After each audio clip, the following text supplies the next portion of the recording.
যেই মহিলার জন্য বিয়া করার জন্য আপনি পাগল হয়ে ঘুরতেছেন, ছুটে বেড়াচ্ছেন, ধরা দিচ্ছে না। আমাদের জিন্দগিতে এইভাবে সেটিং করতে হবে। আলোর দিকে দৌড়ালে ছায়া থাকে না, ছায়া পিছে দৌড়ায়। আর আমরা যদি ছায়ার দিকে দৌড়াই অন্ধকারের দিকে চলে যাব। ঠিক অনুরূপ ভাবে আল্লাহ পাক তিনি সমস্ত হেদায়েতের নূর।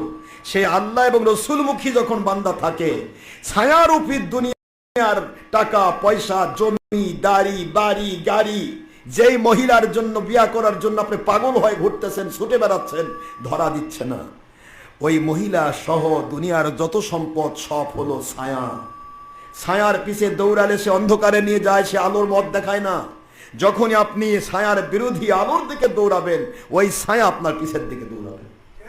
দেখবেন আপনার ছায়া যেমন আলোর দিকে গেলে আপনার পিছে দৌড়ায়, আপনি যেই মানুষটি বিয়ে দিতে চাচ্ছেন না, তার পিছে ঘুরে ঘুরে জীবন শেষ করে দিয়েছেন, ওই মানুষের চাইতেও আরো বেশি দামি মানুষ আপনার পিছে পিছে ঘুরবে। করাবেন কে? কে করাবেন? এই বিশ্বাস আছে? কে করাবেন? আল্লাহ করাবেন।